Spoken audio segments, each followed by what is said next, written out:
All right, maiden voyage of the Tesla FSD version 12.5.4.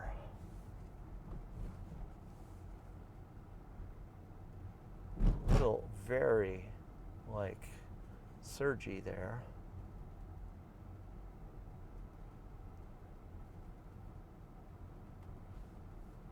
I've never felt this before. It's like pulsating, like slowing and not slowing and slowing and not slowing.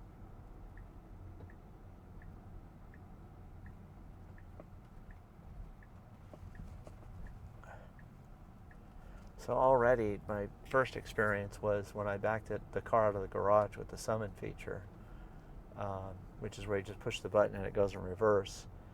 The experience was far superior to anything I've seen in the year and a half I've had this, where it backed out confidently and did it correctly. I've never really had a situation where it's like scraped the wall or anything. It's just always gone out, but it's always kind of, I tell it to back out and it's like, nah, maybe not. And I tell it to back out and then it backs out, it gets about halfway down the little slope, and then while the wheels are still in the garage, and then it backs, then it gives up. Let's see here. I had to tap the accelerator there a little bit. Not sure if it was needed. So let's see. This is, I've heard a lot of people talk about the new Smart Summon. It seems, and I do not recommend this, but the test case for the Smart Summon seems to be Costco parking lots. AI Driver did a bunch of tests in a video that he has that I can link in the description or something on this one. But it's amazing how well it's doing. I had a really bad accident with my car hitting another parked car. I just turned right and hit the car next to it when I did summon. So I haven't touched summon since then. So I'm still waiting for the and in the new Smart Summon, which is or the new Summon, which is ASS Actual Smart Summon. Now, let's don't get over. Both of these lanes turn right, and it put on the turn signal to try to merge in with the traffic, and I don't want it to merge in with the traffic. So I'm just tapping the turn signal. I haven't hit the accelerator or anything. A little shaky. Normally it's a little more confident than that when it turns. Oh, good Lord. So I think what it's going to try to do is go in behind the car next to us, who's another Tesla that's probably confused with what we're doing. It's over the line. That's sloppier than usual. Now it wants to get over.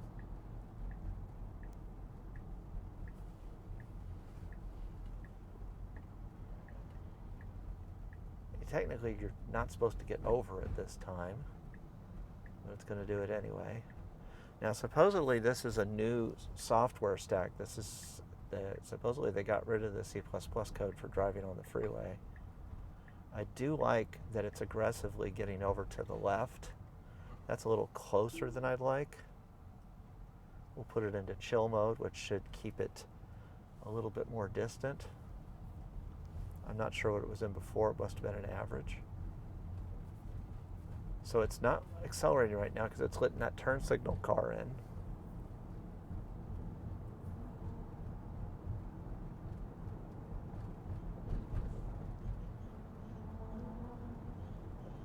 All right, so keep going. It's time to get over again. If I was driving, it's not going to do it. So I put on the turn signal, and this is one of the few times I've ever seen it do this. It tries to pass the car next to me instead of going in behind it. All right, it's not getting over when I tell it to change the lanes. So I've got to do the lane changing manually, apparently, in this traffic that we're in. So there's my first takeover. And, like I usually say on this channel, I don't expect it to be perfect. I just expect it to be helpful and good and safe And obviously not changing lanes is safer than changing lanes. So let's see how this does now. How's our cushion? Okay, that's better. Now that I put it in chill. So up here is a carpool lane entrance that it usually has trouble getting into. I haven't gone through all the settings to see if anything changed or what the new settings are. This is just, I'm rolling out cold with the full self-driving and seeing what it does. With the new version, we came from 12.4.3, which I have to say that's been a really good version to drive on for these last 2 months. I think it's been on that version. This is the first update I've gotten in 2 months. All right, so now it's trying to get over, but we don't want to get over. No. Okay, see, now I'm arguing with the turn signals. They used to, on the enhanced autopilot, had a button on there that would say I'm changing lanes, and you could hit cancel. The thing is we don't want to get in the right lane, even though there's a car behind us and it's trying to get out of the car's way. We want to get into this carpooling entrance. It always has trouble with this. Let's see what it does. Okay, no turn signal. I'm hitting the turn signal. Okay, it actually handled it this time. And are we going to the 405 or the 5? 5. Just making sure. Okay. I really don't like when we're supposed to stay like on the 5 or something like that, or on the freeway, that it doesn't. It gives us like 0.7 miles to the 5 freeway. We're on the 5 freeway right now. Thank you. Yes, I do need to get this thing going. Otherwise, we're in California. We get run over. Okay, now it's hitting the brakes because it wants to change lanes. We're good. It wants me to face forward too. Okay, hold on. We got to give it a chance. Okay, so it figured out it needs to go over, but it's not doing it. So I'm going to hit the turn signal. I can't say if this is rougher than it used to be, but that definitely was not smooth.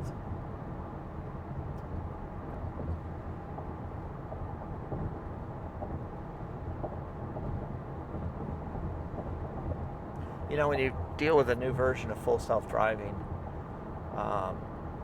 you have to be careful with all the assumptions that you've made about when it's good and when it's bad.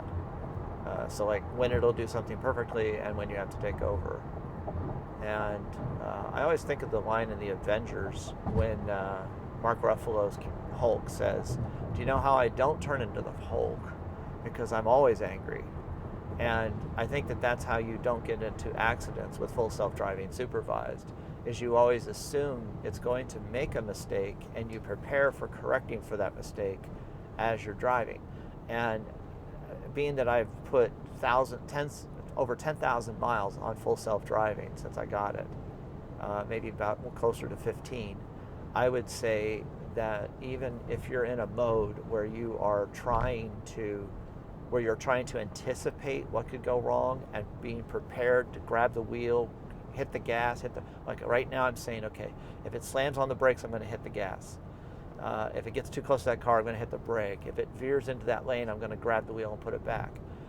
Just having that much preparedness mentally takes the nervousness out after you've been doing this for a while, and you're basically driving, but you're not driving.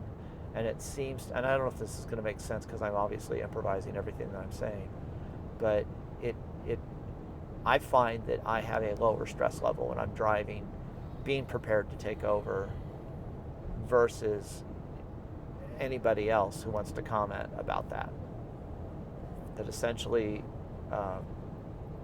when you think about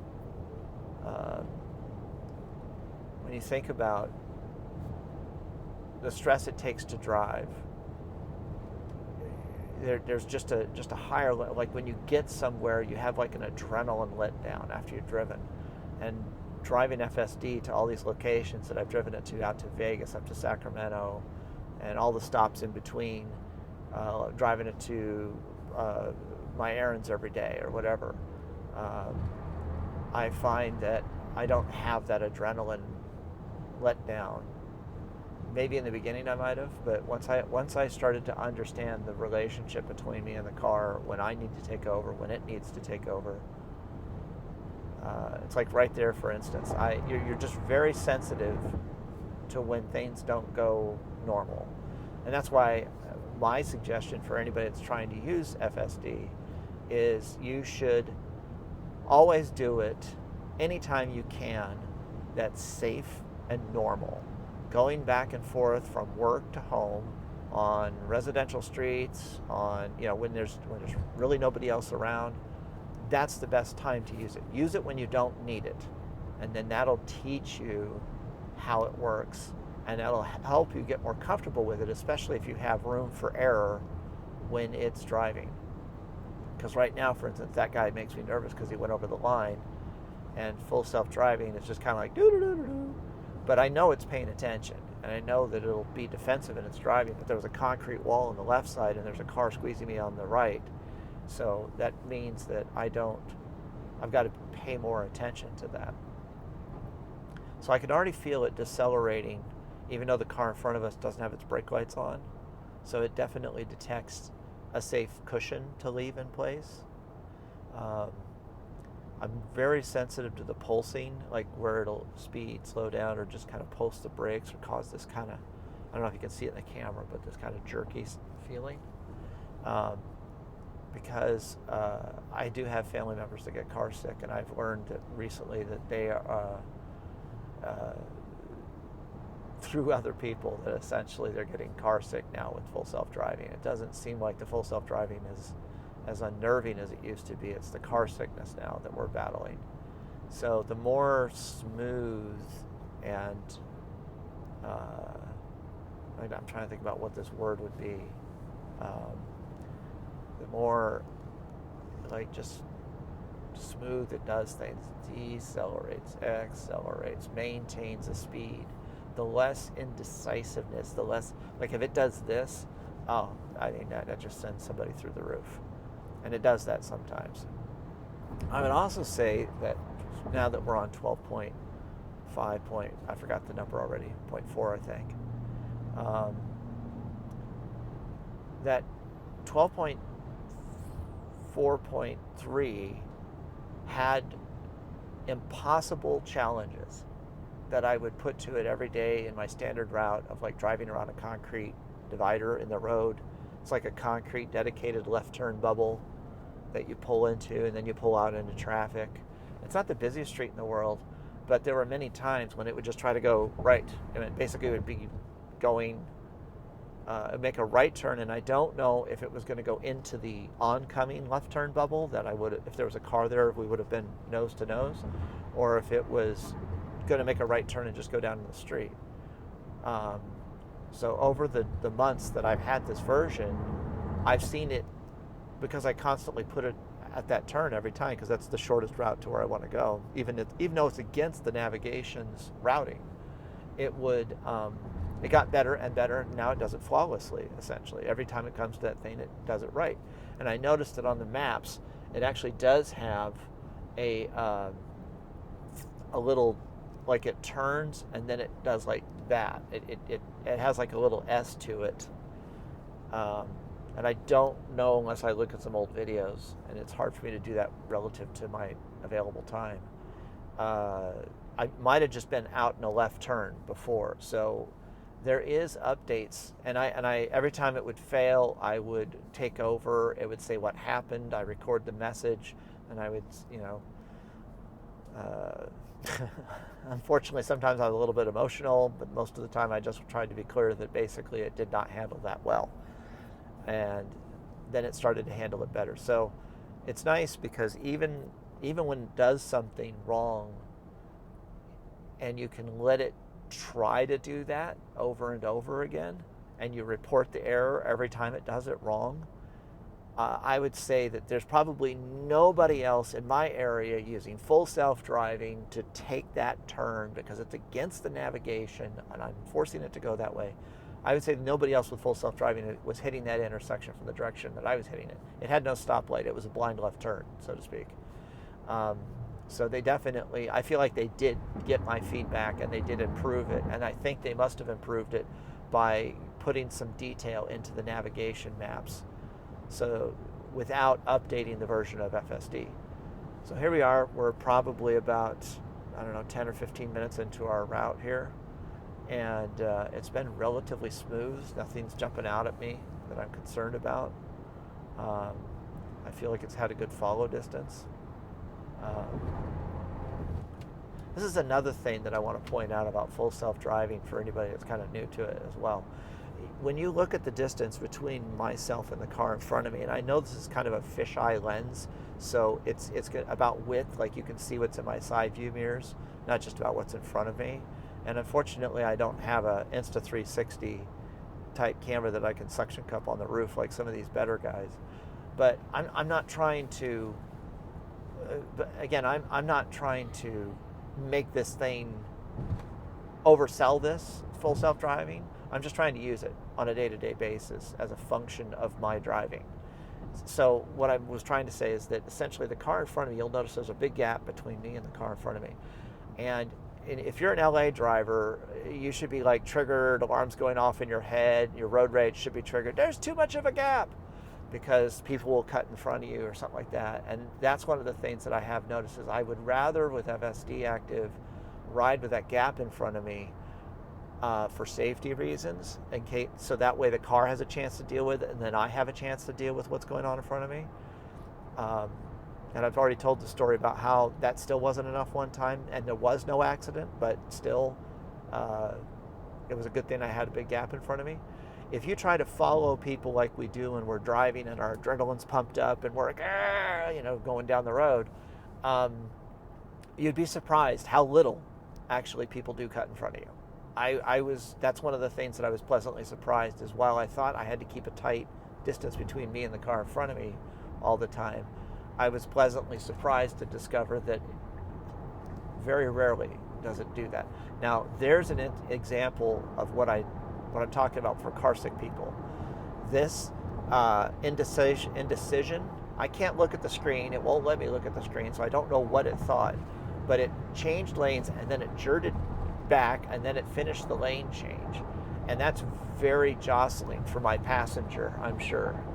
Not who, probably, he's going to stay mute, I'm sure, the whole time here, but not to mention the fact he actually doesn't have a microphone on him like I do. But that's very it raises your stress level essentially, because you're like, oh my God, dogs and cats are living together, mass hysteria. You just kind of feel like I can't trust it, and that's where, like, when I'm alone, it's not as big of a deal. But it's also like the people around me. What do they see? They see this car kind of jerk back and forth. They're like, oh, what's wrong with that guy? So those things absolutely need to be smoothed out to calm everybody down. The cars around me, my passengers, and even if it's not me driving, whatever a new person driving FSD is. So that's a big, even though I didn't take over, there's no way for me to tell them, hit a button and say, what the heck was that? You guys need to review that. That was a bad lane change. And if Tesla is not getting all the feedback that if they're saying that we're getting less and less interventions, they're not getting those interventions. Like, and then they're saying, well, there's critical interventions and then there's non-critical interventions. That's a non-critical situation because it handled it, but I should have taken over essentially and said no. But again, it handled the change okay. So, oh yeah, we got to get over. See, now put on the turn signal and it gave up. We got to get over now. We don't have time to play a game. I just put on the turn signal. I haven't touched any pedals. I put my foot over there just in case, but it's fine. So the interesting part is that as you kind of cruise around in traffic in LA, we're going to LA if I didn't say that already. So we're going to either, hopefully we've gone early enough that we don't hit a lot of traffic, but if we do hit some traffic, then obviously that'll help. You'll see the reality of this. Now again, I've taken over once to get into the car, to get over, because it didn't want to get over back when we first merged onto the freeway. When I put on the turn signal, it just kept sitting there. And we had that, I didn't describe it well, but that situation was where the car in the lane behind me, we had an opportunity to get over, and it wouldn't be rude, but the car was detecting, I think FSD was detecting that the car in the lane behind us was kind of closing the gap.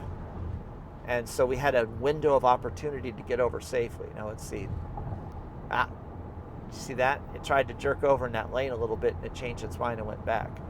This is another common thing with FSD in the carpool lanes in California, that a lot of times it'll either get into them, even though it's wrong, or it'll like, oh, what happened? It widened. Oh, so I think it's a thing where the lane widens briefly, and then it detects the line, and then it narrows it down again.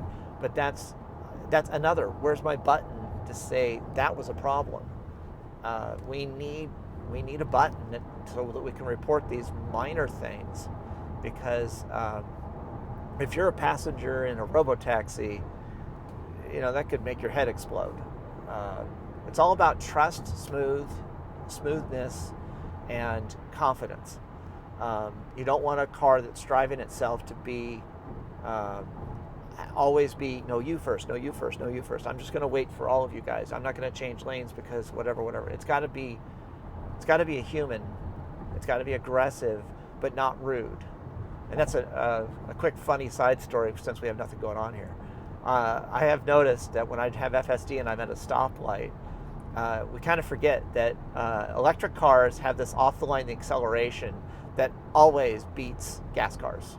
And I'm not talking about like Ferraris or twin turbo supercharged BMW M3s. I'm talking about your average person in their gas car always has that latency that when they press the accelerator to go on a normal basis, their car very slowly comes off the line and starts to get up to speed. Whereas the Tesla, when it's FSD with the electric motor, it has a very strong and consistent acceleration. And so every time you take off at the stoplight, you beat the car next to you. Now, to be fair, they're going to catch up to you. So the funny story of that background is it cuts the car off next to it whenever it makes the lane change that it's got to get over for. Because it pulls out in front of the car starts catching up, and then it changes lanes right when the car starts catching up. And it's like, well, you're being kind of rude now, because you're getting over in front of somebody that's accelerating. Whereas if it was a normal situation, I'd be like, oh, okay, that guy's accelerating, he's probably going to pass me, to be fair, and I would just go in behind him. So the FSD just like, oh, look, a lane opening, and it gets over, even though the car behind it is still accelerating and has to slow down now to that speed. Anyway, it was just kind of a funny thing, because I mentioned that, and my daughter was telling me, she's like, is that why they're always rude at the stoplights? And I'm like, oh, okay. Yeah, that would make sense. Anyway, I know that not everybody has FSD, but it is a funny thing that, like, this does such a great job most of the time of handling all the little situations that we're going to become more nitpicky of the situations that it does need to handle and it does need to think about. We need to, this is the weirdest thing, but living in California, I know what I can do to cause somebody to road rage on me and probably even want to shoot me or knock me off the road. Cutting people off, changing lanes. My favorite one that this does is it wants to change lanes. And for some reason, even though, let's just take the situation, take that Tesla out of it. It's the same distance here. It's wide open, we're going to change lanes. It will slow down to get into a lane that's empty with a car behind me that now has to hit the brakes because the FSD has slowed down. So at that point, when I feel it slow down, then I got to hit the accelerator. And again, that's one of those situations where it causes the passenger to kind of bob and weave, and then that makes them feel more car sick. But it doesn't do it all the time, but it's one of those things that it's got to get better. It's a nitpicky thing. It's just got to get better at it. By the way, there was a big charcoal mark on the ground there. I think that was probably a vehicle fire. So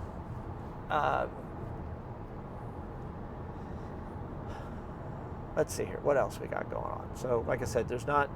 Fortunately, Full Self-Driving will do a very, very good job of handling things, which leaves me more time to talk to the camera.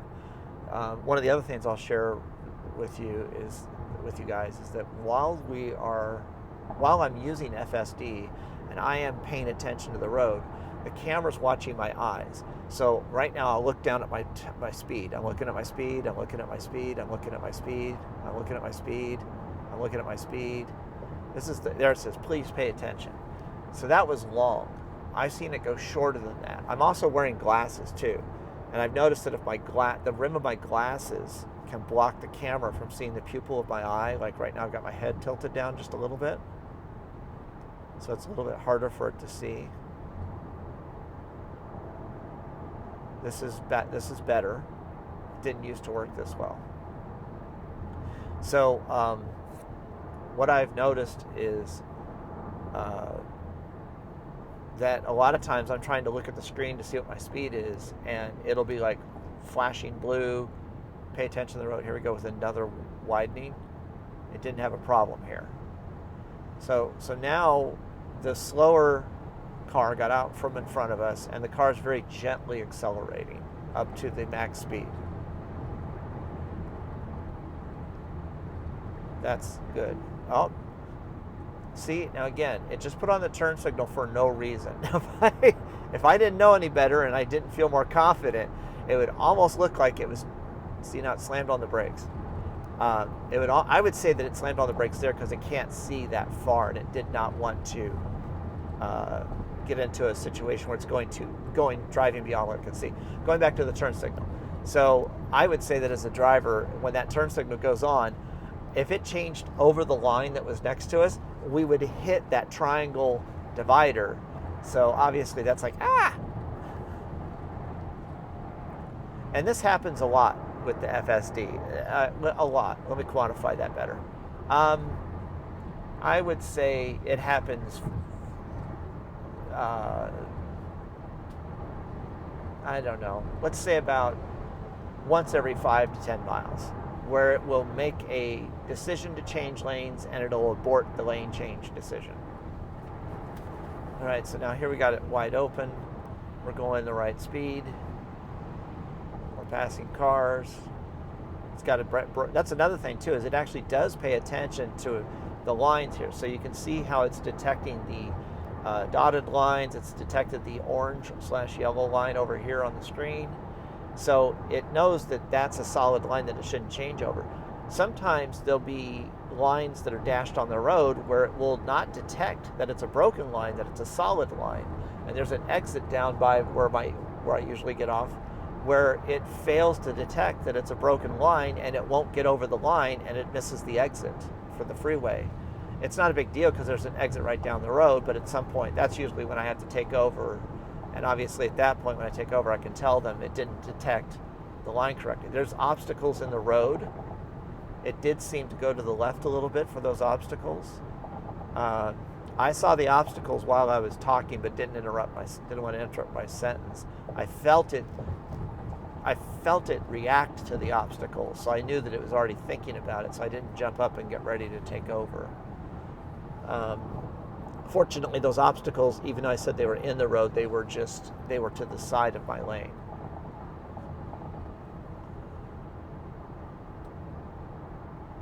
There is a mode in here for all those who don't know it in the navigation called Use HOV lanes. If you do not have that feature turned on and you get into the carpool lane, FSD will take you out of the carpool lane because this is an HOV lane, and when you say don't use HOVs, it thinks you don't want to be in it. And so be careful if you're a Californian or somebody that has HOV lanes and you're like, why is it arguing with me? I want to be in the HOV lane, and it gets you out. There's a setting in navigation for that. So let's see, we've got about another 50 minutes left of our drive. I'm not sure how long I'm going to keep the video recording on this, other than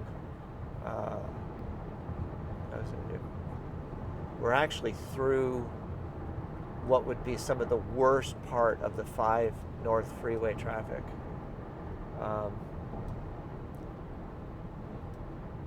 We have a very interconnected freeway system out here. So there's many ways to go to where you want to go, instead of just being stuck on one freeway, and that's all that you can use to get there. When you get into, especially in this lower South Orange County, South LA area, we have a lot of different freeways around here.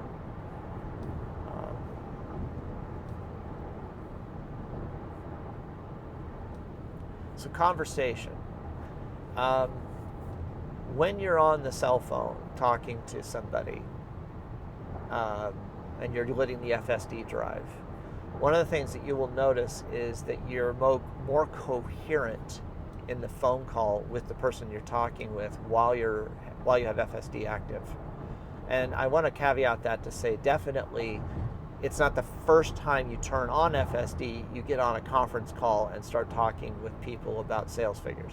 I'm talking about once you've gotten comfortable with FSD and you've driven it for a while, maybe even familiar routes, or even you've driven on so many roads now that you can recognize the type of road and how it will react to those types of roads.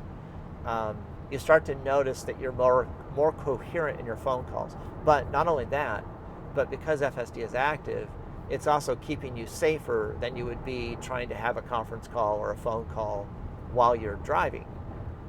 As we know, it just takes one glance down, one brain cell not firing to recenter the car while you're looking over here before you're in the ditch, in the center divider, or you, God forbid, hit another car in any way, shape, or form, which right away, if you're in an accident, you haven't saved any time.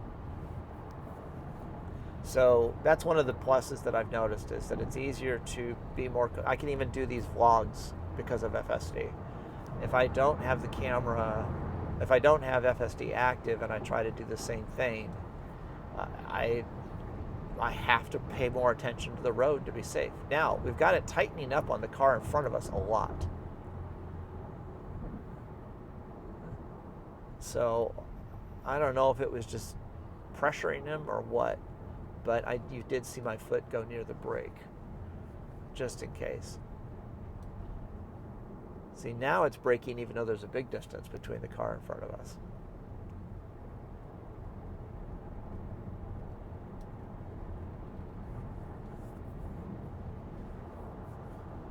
So here we are, we're getting into some of the nitty-gritty traffic.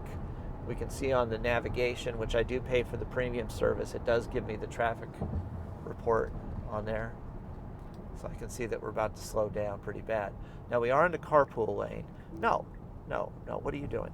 See, now I got to argue with this thing. Stop it.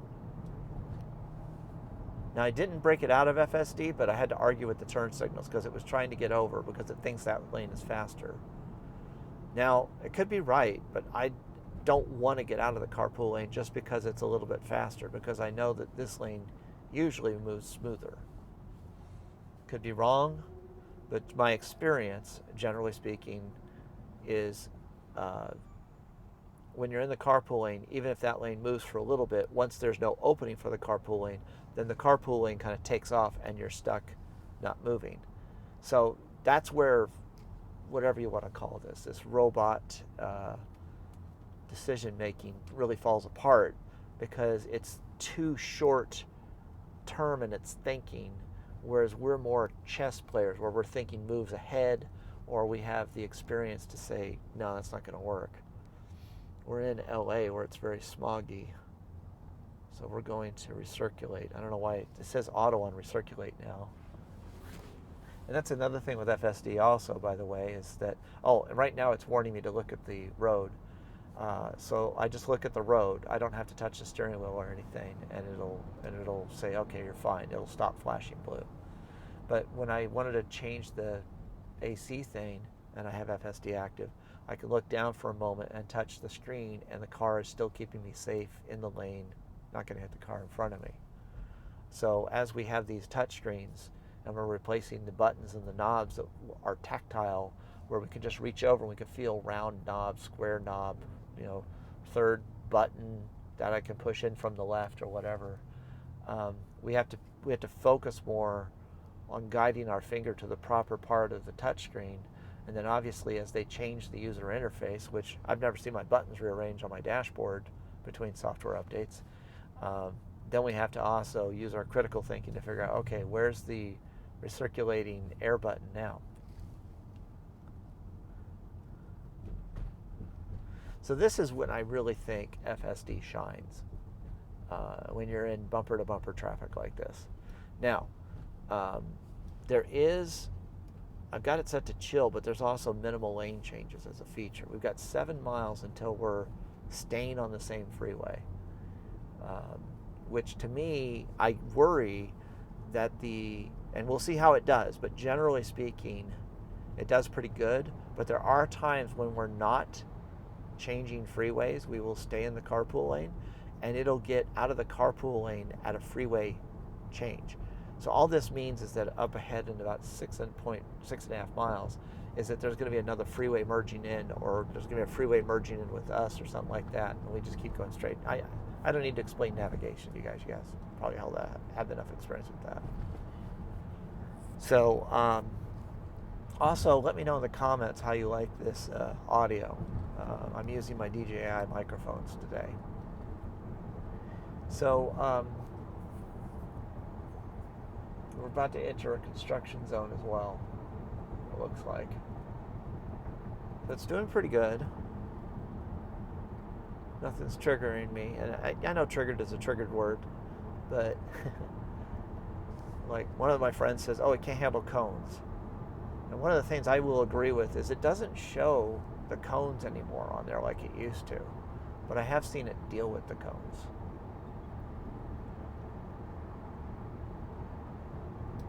So it does seem to recognize that it does need to do something about them. All right, so we're stopping a little early, but that's okay as long as we don't stop hard where the car behind us could hit us.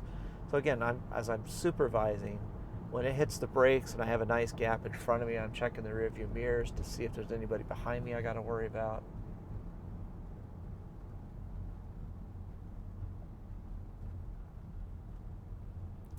So let's talk about a side story while nothing really interesting is going on.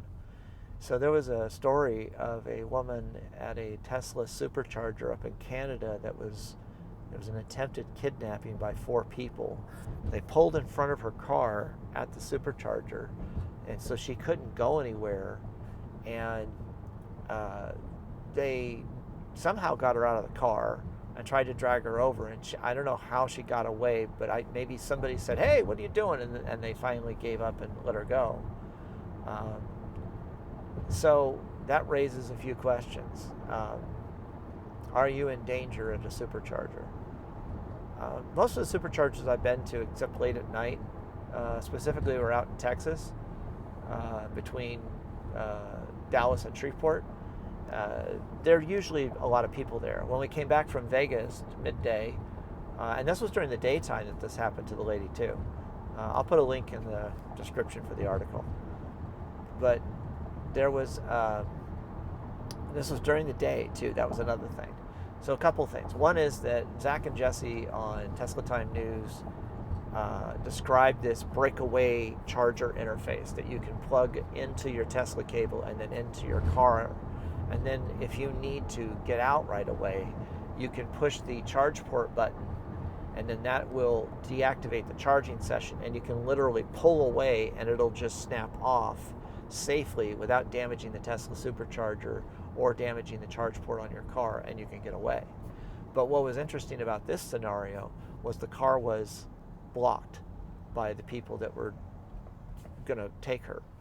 And so the second scenario of that was played out in Tesla Time News when they talked about it was, and maybe I'll try to put a link in there for their if they have a clip for it. The owner of the breakaway plug company, and forgive me, I don't remember the name right now. Again, this is an adapter that when you go to supercharge at a Tesla Supercharger, you plug the adapter onto the cable and then you plug that into your car. And it shouldn't change any of the dynamics about how long things take or how much you can charge. As a matter of fact, from what I understand, they're actually currently working with Tesla on a revision to make it better. So, which is great. I love the fact that Tesla would work with them. There's another fire. Interesting. I would say that's kind of not that old either. So, the company who makes that, he took his daughter's Corolla and he put it like a couch cushion between his Tesla and the Corolla, and he hit the button and he pushed the Corolla out of the way with his Tesla. And so that's a reminder that while these electric motors have great low-end torque, because we have that great low-end torque, I should say,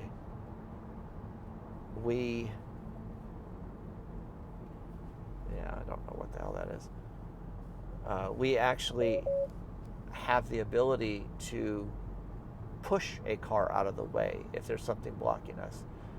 There's a story about a Tesla that was in a street takeover, and the gangs or the people started to attack the car, and he actually just rammed his Tesla through all the cars. Essentially, he went between the cars, but he ended up damaging like 20 cars because he was trying to escape because people were trying to break into his car, and Lord only knows what it was self-defense essentially, but Lord only knows what he did wrong. But so anyway, point being is that the low-end torque of a Tesla electric car, specifically, we can't test all of them, could get you out of a dicey situation like that if somebody pulls in front of you. I don't know to what degree you don't want to hit the car fast and hard, though. That's the nice thing. So you can gently roll up to the car and then push the accelerator to push the car out of the way. And somebody who knows this, I think you have to have like if you punched it and hit the car in front of you, I think your airbag would go off.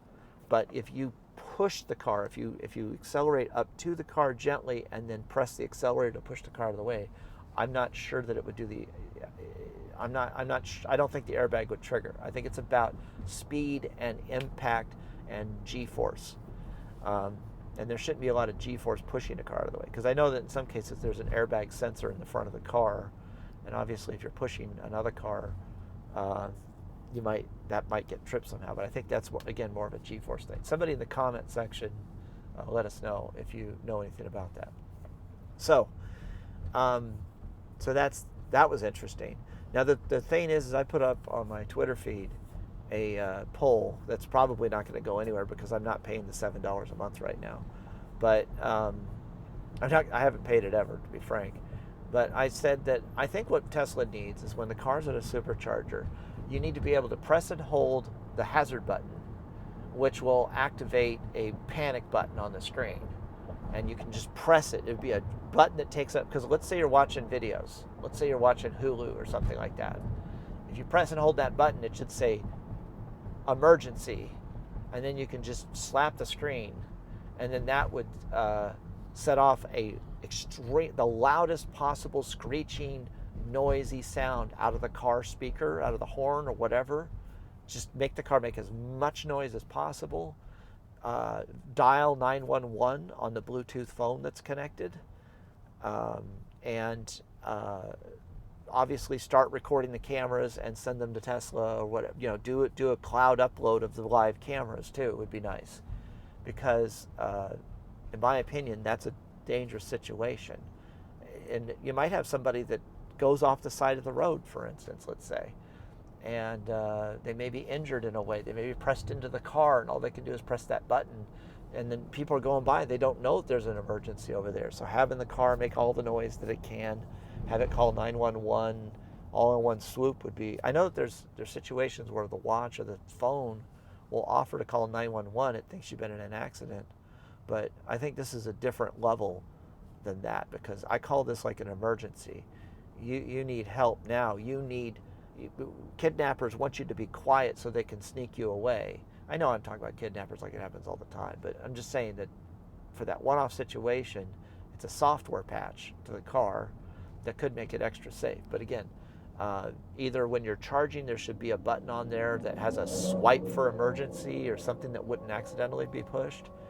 Or you could, if you're in some other screen, Instead of trying to figure out how to get out of it or stop it, you could just press and hold the hazards button, and then that would activate the second level of I have an emergency, call the Army kind of thing. And then obviously, maybe at that point, the cameras might stream to a Tesla representative, and they can basically assess the situation, and maybe they're on a three-way call with the police. Again, I don't see this happening that often. I just see it happening as that essentially at some point somebody needs more help than picking up a phone, unlocking it, trying to figure out how to call 911. You know, maybe they're bleeding and they can't talk or whatever. It should send GPS coordinates or something too. Like again, maybe it could connect to Tesla and it could say, and a Tesla rep could be on the phone, yeah, look, I'm connected to the Tesla now. I can see the cameras around it. This is the situation, because the driver may not be able to talk. Maybe they have just enough left that they can activate the emergency mode. Anyway, again, it's a software thing. That's all I'm saying. It's just, it would be an interesting thing to add on as far as another type of emergency safety feature. There was a story a long time ago about a lawyer that was driving his Tesla, and I think he had a stroke.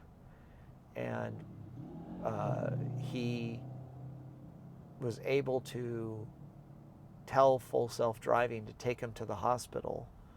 And so as the full self-driving, this is a long time ago too.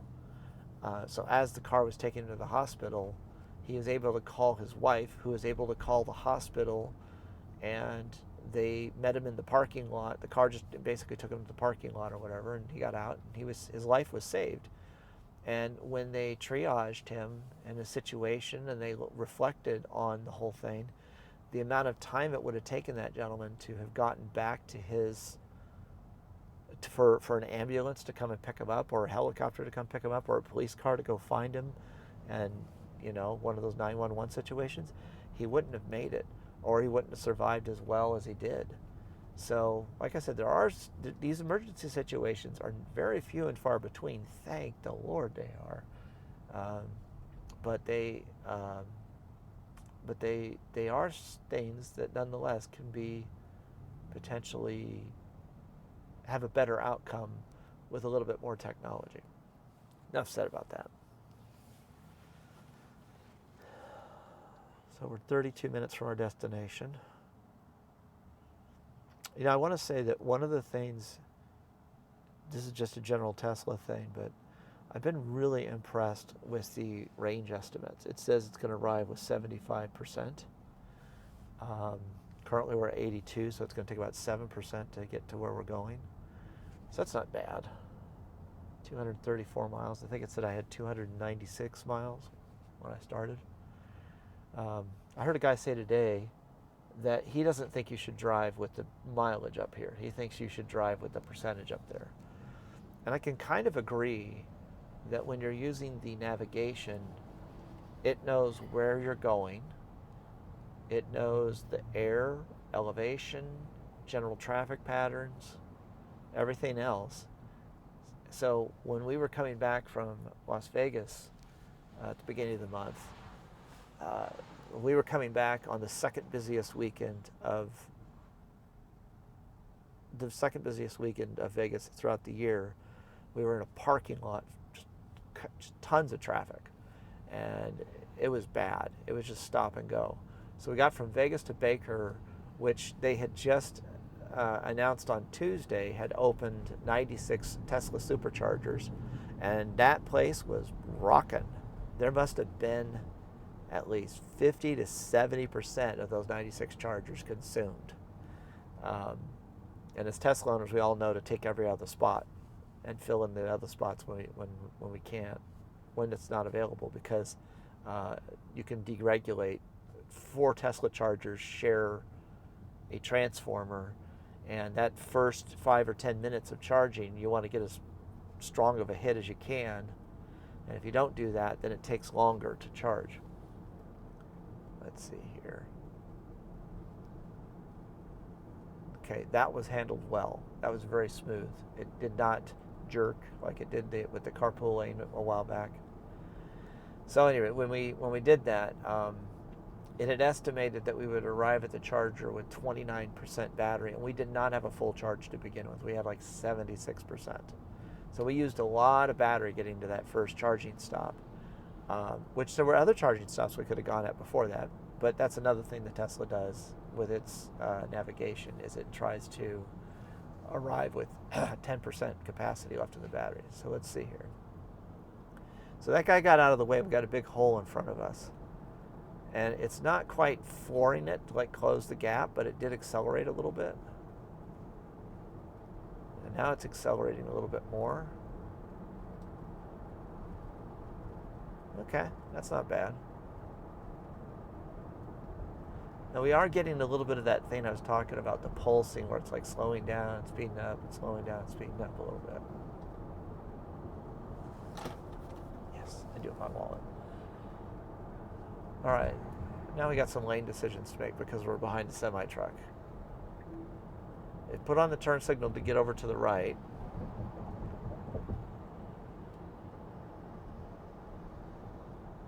It needs to get over. It's going to get over to the left. That took a little longer than I would have liked to have. About four cars passed us before it made the lane change. I would say that none of those cars that passed us left us as safe of an opportunity as the one that it picked. So it drove safer than I would have.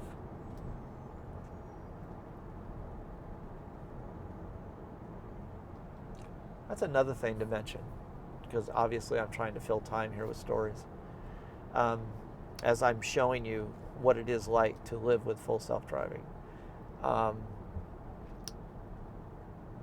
I have noticed that my driving habits have changed because of FSD. I used to be a little bit more anxious and, like a little bit more aggressive. And I noticed that it's less aggressive than I am. And I've kind of had to learn to let myself be okay with that.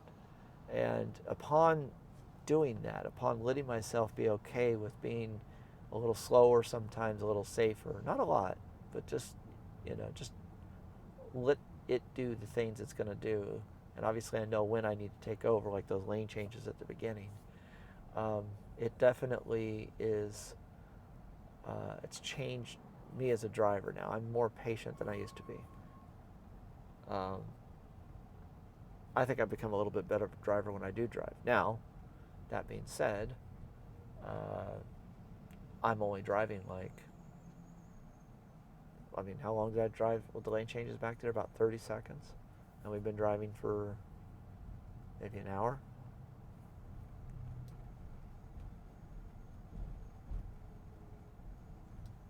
So, there are times when I don't let it drive, but very rarely do I not let it drive. I generally like to challenge it. So it's improved my driving habits, I think, and it's also made me more patient. I'm more relaxed. Like I said, I get to my destination with less adrenaline pumping through my veins. We're in stop and go traffic right now, and it's doing an excellent job. It's interesting, it actually has a semi-truck. There's a trailer on a truck over here. It's got that identified as a van, and this is identified as like a semi-truck, it looks like. But they're right on top of each other. So once again, with the premium subscription paid, we can see how long we're going to be sitting in traffic and when we're going to be sitting in traffic, etc.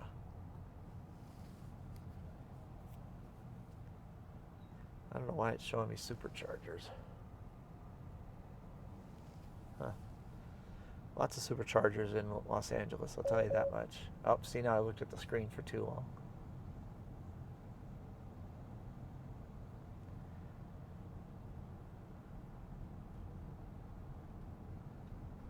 That guy is really close to the left lane. He's over the line now. I just gave him a little toot.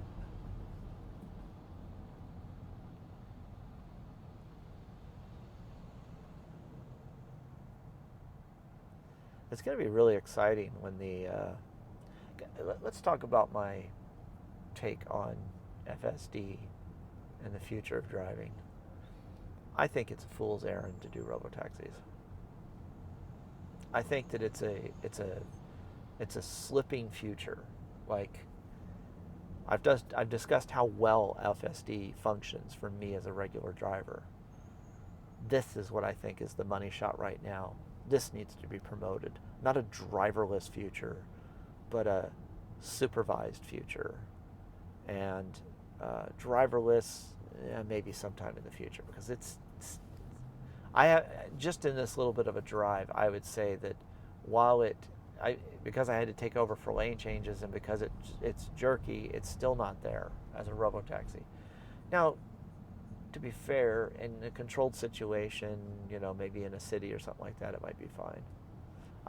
We haven't done stoplights and stop signs in this drive, unfortunately, like I did in the last long drive. This is all freeway driving, essentially. But it is... Oh, good. Here's another fun side thing. You notice that there's no voices. And I'm going to circle back to that, actually. I'm going to finish my thought here.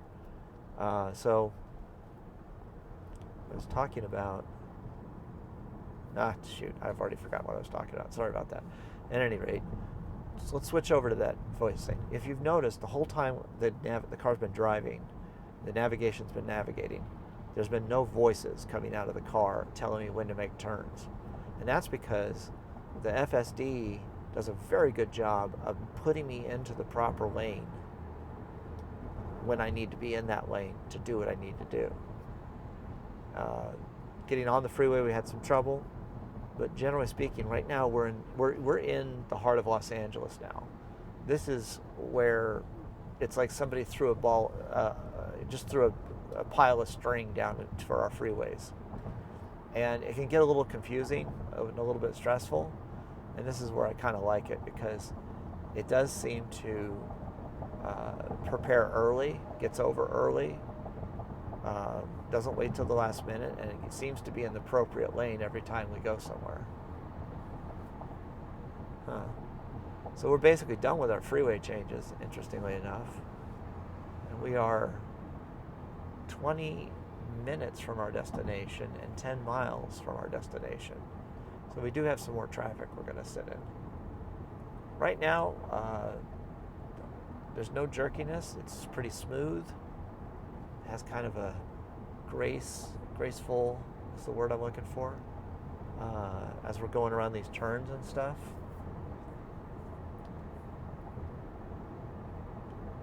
And it's managed to leave us in a position, by the way, where the car behind us has plenty of space. There's nobody next to us. I love this type of driving when you can do it, where there's nobody right next to you.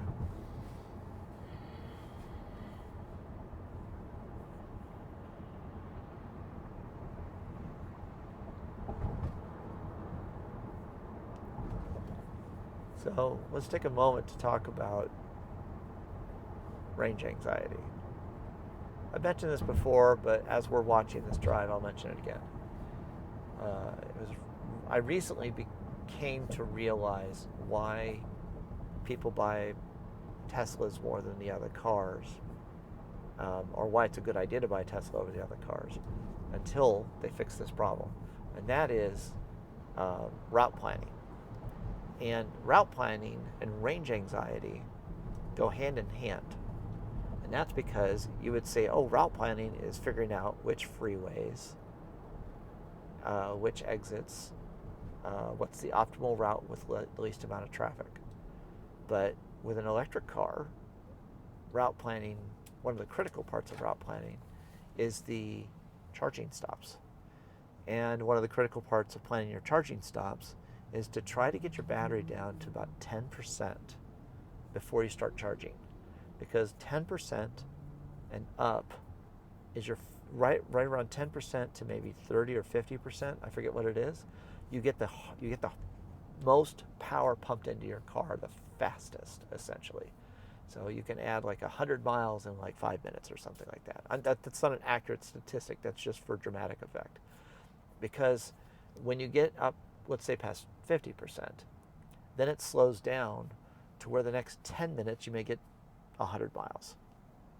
And then once you get up to 80%, you want to stop at 80% because it will,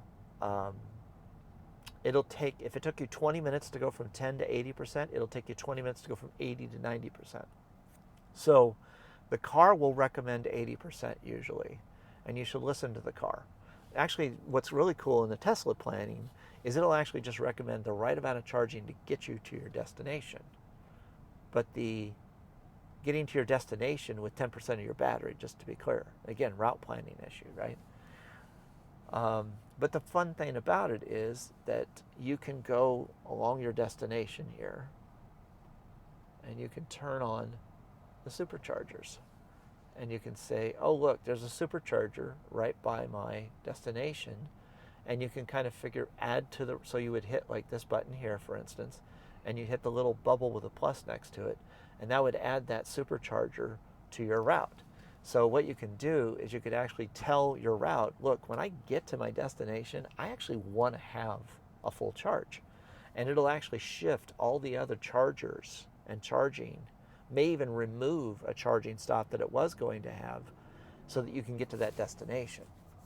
And it'll do it effectively, and I would say it gets like an A- on its ability to make it as convenient as possible. So when I was going to Vegas from South Orange County, and it was doing the route planning, it had me do a charger stop near Yermo, California. And I'm like, oh, that's great. That's the Eddie's World thing that's there. And that's like a Buc-ee's for all you Midwest people or Texas people. And it has like a ton of snacks that you can choose from. It's got different food choices. It's got big bathrooms that are nice and clean. And it's got a ton of Tesla chargers from my memory. And I'm like, okay, great. So I'm tooting along on the freeway. And I'm like, oh, cool, here comes, wait, it's not getting over. It's not getting, what the hell? And I didn't realize, because I let the car do all the navigating and getting off at the exits and stuff, it was going to go another mile or two down the road to a different charging location. I just realized that my seatbelt may be rubbing against my microphone. To a different charging location. And I was like, nope, I'm going to Eddie's World. So I went to Eddie's World, and I went over there. I parked, I plugged it in.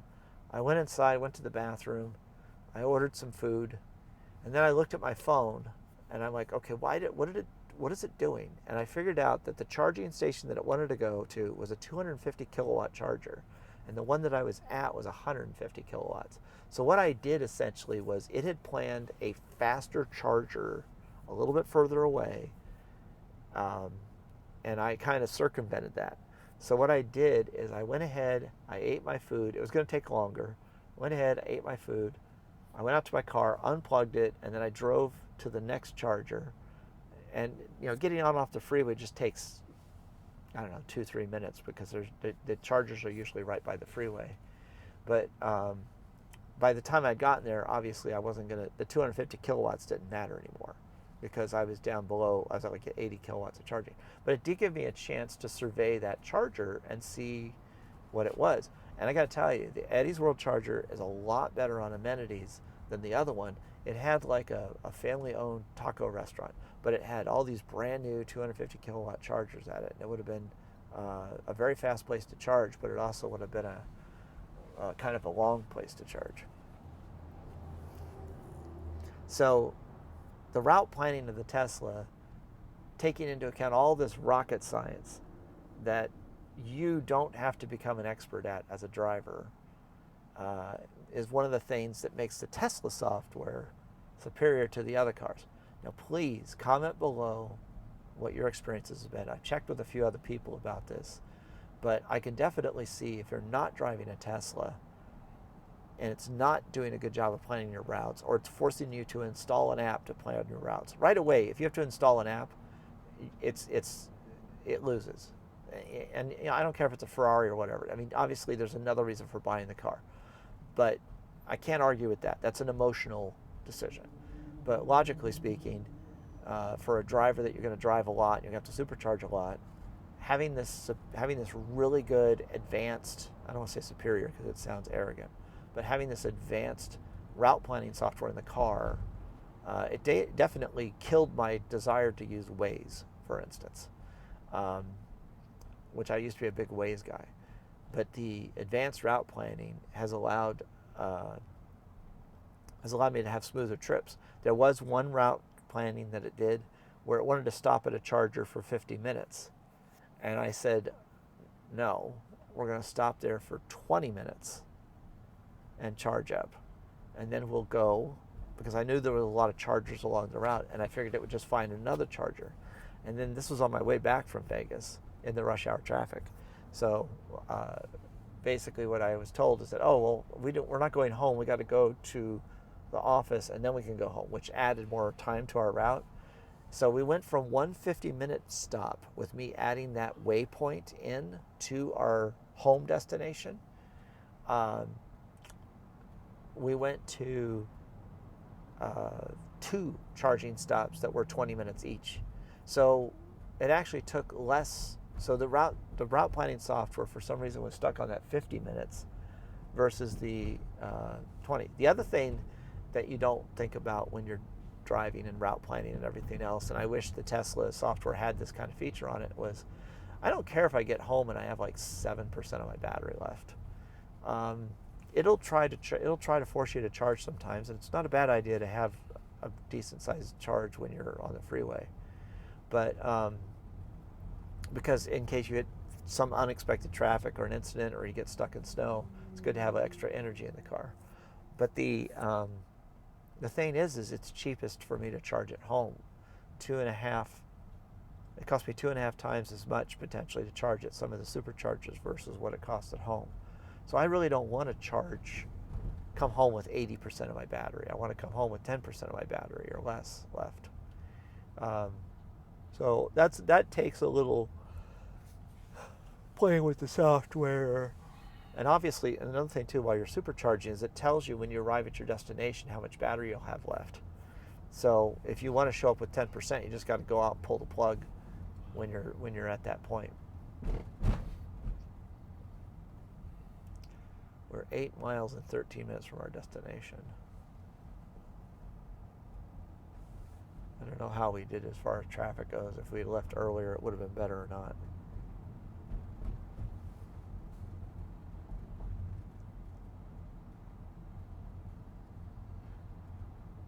So one of the things you'll notice is that with FSD, it let that guy in. Some of the earlier versions of FSD, I'd have to hit the brakes and have it let the guy in.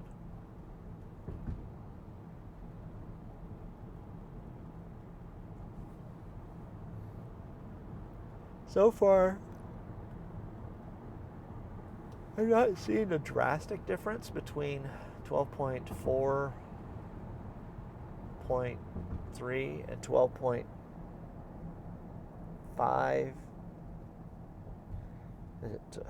I forget what it was. 12.4.6 and 12.5.3 or something like that. Anyway, whatever we're on, the two differences right now on the freeway,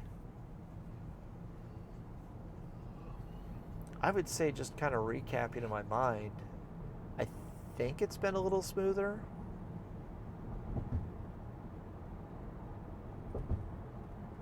What do you think? You think it's been smoother? So I get confirmation from my passenger that he thinks it's a little smoother than it's been in the past. Because now we're at this point where I can kind of handle virtually anything that can throw at me, a jerk and all this other stuff. But it's the passengers that I'm more worried about now. Their level of discomfort. I'd like to see that improved. I remember now what I was started to talk about before. So what I was talking about was the Robo-Taxi, and that fact that I think that Tesla has a huge chance, an opportunity right now that everybody should be using this. And they did drop the price from $15,000 to $8,000 for all you enhanced autopilot. For all you enhanced autopilot owners out there, which was $6,000, which I have 2 cars that have that, 2 family members that have that. It's a $2,000 upgrade, which is not bad. throw it on your credit card, put it on a 12-month no interest split, and you're basically paying like a little less than $200 a month, and then you have it permanently on your car. But I think everybody should be driving like this and be getting used to it. That brings me to another point. This point is about your goal with FSD. When you sit down in this car and you activate FSD, you have to make a decision. Do you want this to fail, or do you want it to succeed? Not so much like Tesla burned down as a company. It's, do you want FSD to work, or do you want it to fail so you don't have to use it? And somebody can comment as to what a better description of those choices of outcomes. It's like a predetermined outcome. By the way, I kicked the wheel and it did not take it out of FSD, thank goodness. A lot of times when we look at a situation, we try to predetermine the outcome that we want, the desired outcome. Like, you go in and you're cheering for LSU, and so you want USC to fail. Your predetermined outcome is that everything that USC does wrong, you're going to go, yeah, you did that wrong. Yeah, you did that wrong. And if you want FSD to fail, you don't want to use it, you want it to fail, the cars are just completely stopped on the other side of the freeway, by the way. They're rolling very, very slowly. Helicopter. Yeah, I saw that helicopter earlier too. So you can have this predetermination that I don't want this to work. I'm being forced to use this. So I'm gonna nitpick. I'm gonna find an excuse not to use this. Or you can say, I'm going to make this work. I'm going to learn how to make this work. And the best thing I can give you is like my parents with iPhones, or my grandparents with iPhones. You know, I want my flip phone back. The touch screen's too much. Well, there's people out there all over the world every day that are using that technology that you seem to find impossible, or that it's too dangerous to use. And that's what I would say about FSD. FSD, and I'll talk about personality types that should not use FSD in a second, but FSD is one of those things where you've got to determine that you want this to work. I want this to work because my mom is going to get this car at some point, because she's older, obviously, and this will give her it'll give her a driver, essentially, that can drive her around and keep her safer as she gets older, her reflexes, her mind, etc., etc. And I'm not old shaming.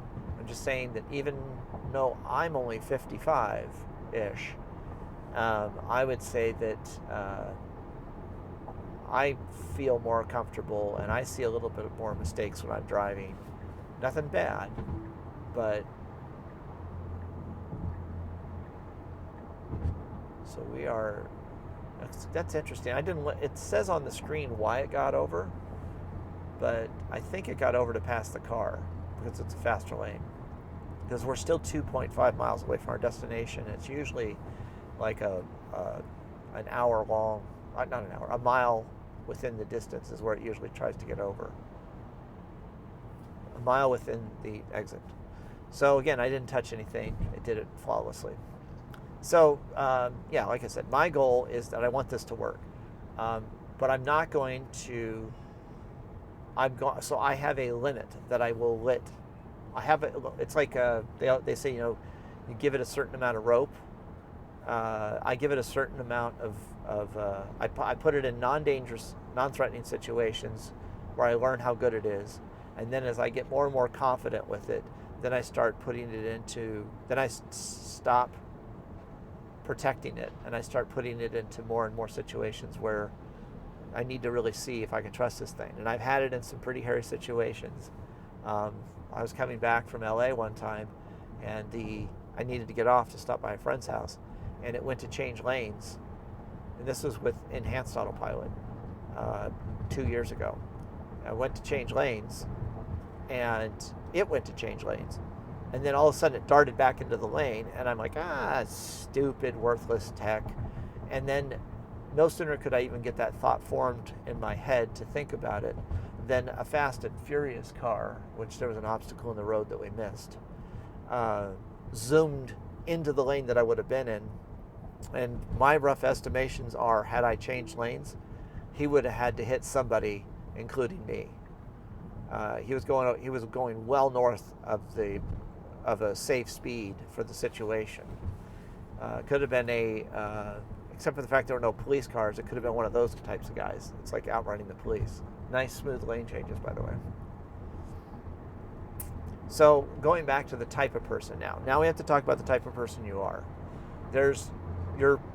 So we're seeing a lot of brake lights. It's accelerating,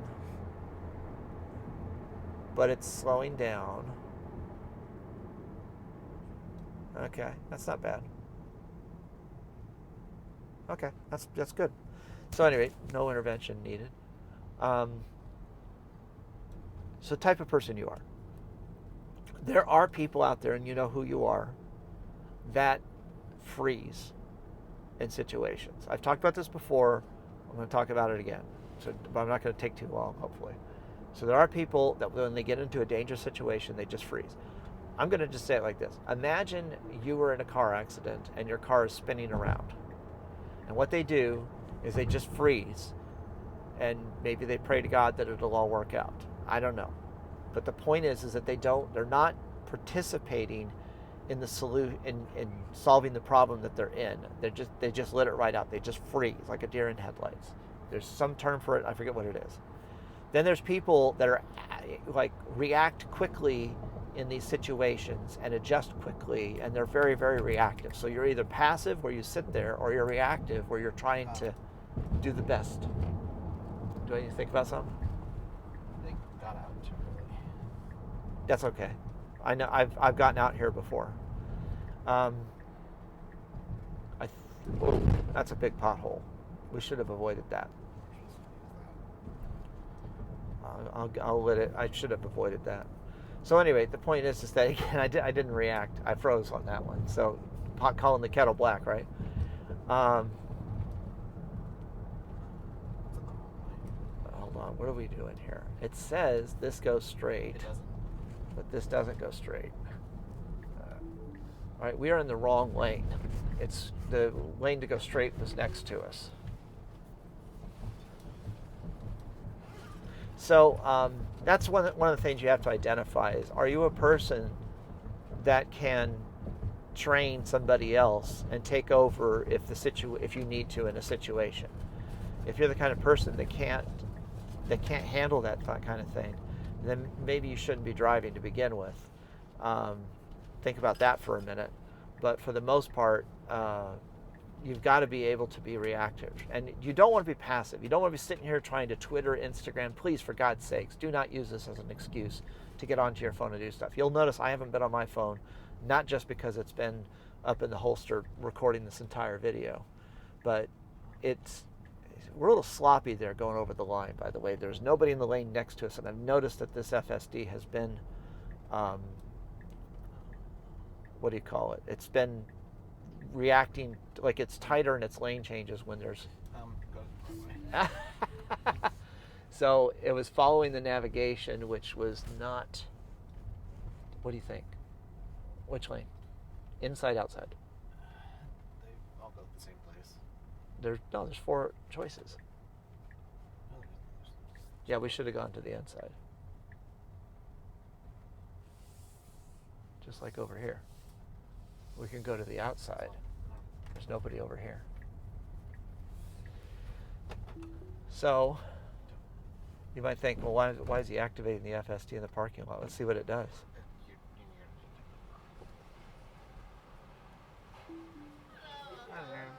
So I was able to use the brake to gracefully stop for this.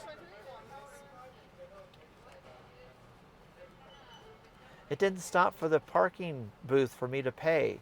What's going on here? Why isn't it doing that? What does that mean? Here you go. Pull forward. Attendants are dragging where to go. Okay, thank you.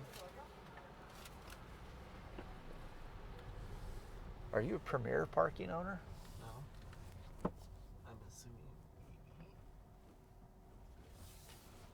maybe EV. That's interesting. I've never seen them do that. Me either. Did he say to go this way? Did I miss something? No, right? So we're going to just try letting it improvise here. We're going to end the trip. Did she give us any directions? She said follow the attendants. There's an attendant over there. So I got to use the turn signal to get over. Just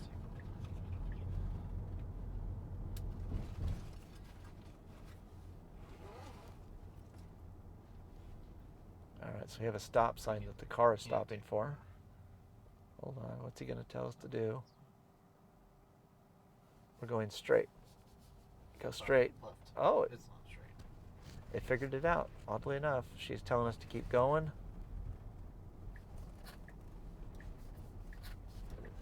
There is no reason to get over there.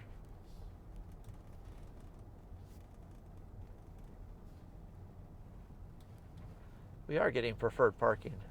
Wait. No. Keep going. Straight. Oh.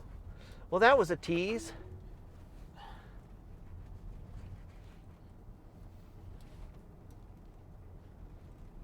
Maybe that parking lot's full. Ugh. No, when she gets electric parked. You've done this before? No. She wouldn't give us this tag though if it wasn't for electric parking. Preferred parking, right lane only. All right, so she's. And that takes you to the street. So we're going this way. Nope, I gotta tell it what to do. Dad. Wrong way.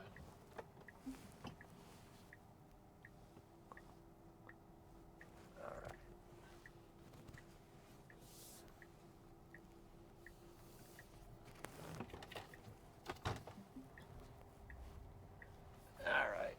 All right. This is confusing.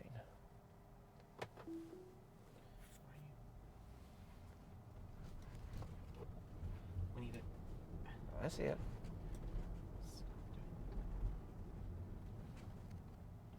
Frankenstein entrance. All right. Take control immediately. Oh my God.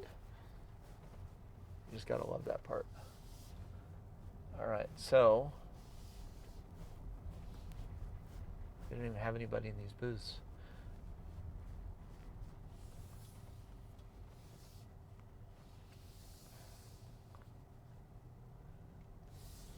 So, like I said, full self, or what do you call it, Robo-Taxi isn't quite ready yet because it's supposed to be able to handle these situations, but it's not. You gotta remember, dude, I'm in control. Trust me, not the car. That's another thing.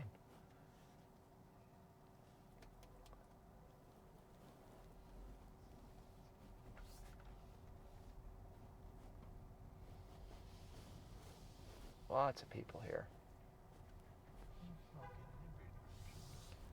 Yeah, I think I'm gonna go over there. Okay. No, she said to go. She told me to park over here, right? All right. Well, that's the end of our video. If you made it this far, text congratulations in the comments. Thanks for watching. Talk to you again soon.